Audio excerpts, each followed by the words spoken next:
Hey guys, Aryan here and you're watching iPixel 10.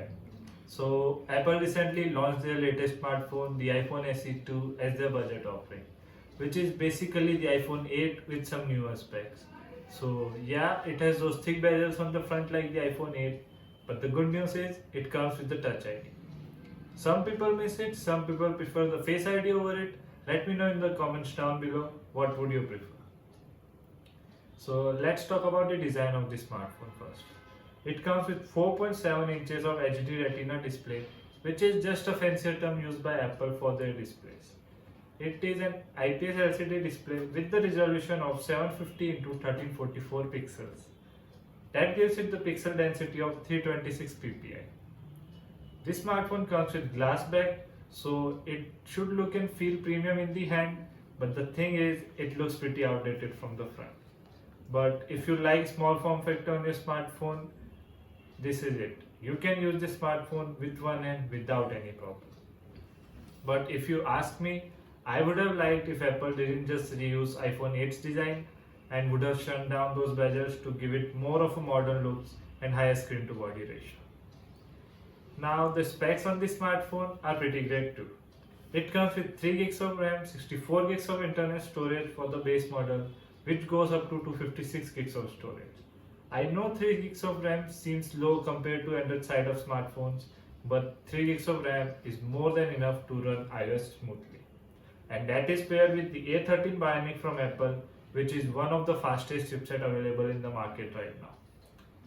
This smartphone comes with a battery of 1821 mAh, and I know iOS is battery efficient than Android, but still it is low considering it's 2020 and almost all the people uses their phone extensively. And to charge it up, Apple provides the 5-volt charger in the box. So the battery backup on this smartphone would not be that great and it will take so much time to charge it up too.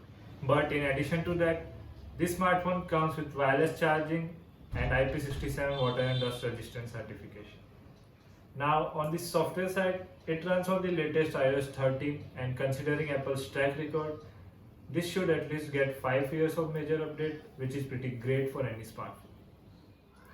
Now on the camera side, this smartphone comes with the 12 megapixel sensor, the same sensor that was used on the iPhone 8 on the back, and on the front the 7 megapixel sensor, again the same sensor that was used on the iPhone 8.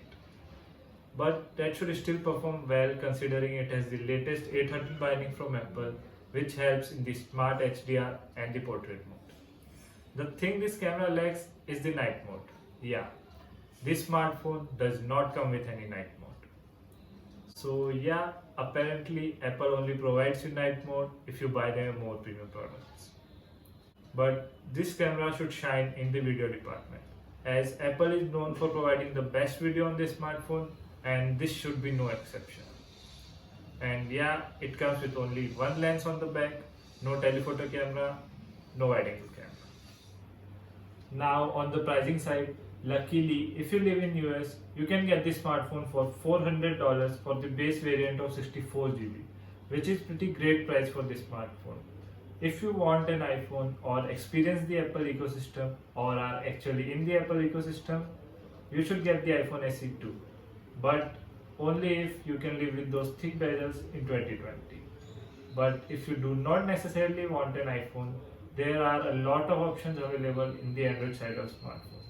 And I would also recommend you to consider the upcoming Pixel 4a, which is rumored to be priced around $350 for the 128 gigs variant, and which makes it even $50 cheaper than the iPhone SE 2.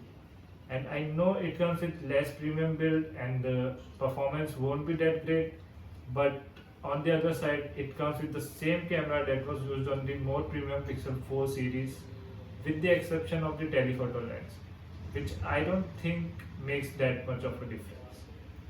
And it comes with the modern looks, the punch hole OLED display. The battery should be great too considering its predecessor had a great battery life. If you live in India, you can get this smartphone for 42,500 rupees, which puts it directly in the territory of the smartphones like the OnePlus 8 and the Note 10 Lite, which makes it harder to justify the price of the iPhone SE 2. And if you are a camera enthusiast, you should also consider the upcoming Pixel 4a, which should be priced around 35k in India. Now, if you do not want an Android smartphone and want an iPhone, you can get the iPhone SE 2 if you want a compact smartphone and can live with those three bezels in 2020. But if you cannot, you should get the iPhone XR, which is usually priced around 45 to 50k price in India. And if you can wait a little bit for the sales, it goes as low as 39 to 40k in the sales, which is even cheaper than the price of the iPhone SE 2. And for that price, you get newer S2S design, the newer Face ID, the bigger 6.1-inch liquid retina display, the bigger battery of 2942 mAh, and a 12 megapixel camera on the back. So the camera performance of the smartphones would be identical. And I know that smartphone comes with an year-old A12 Bionic from Apple, but that shouldn't make much of a difference as that is pretty fast too. And you won't even notice the difference in day-to-day use. I'm gonna be reviewing the iPhone XR in a few days, so stay tuned for that.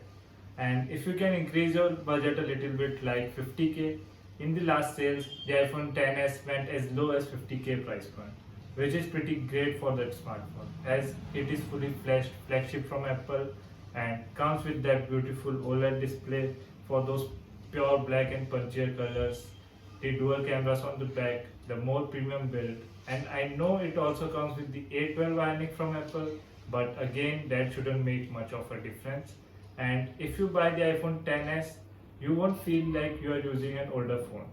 Just look at the latest iPhone 11 Pro and the iPhone XS side by side. Yeah, they look exactly the same from the front. That's it for today's video. But seriously, to sell a smartphone with those thick bezels in 2020, I think only Apple could do it. How many of you would buy a smartphone if any other brand uses their 2017 design and put the Snapdragon 865 in it and sell it for this price point? Let me know in the comments down below. Thank you for watching the video.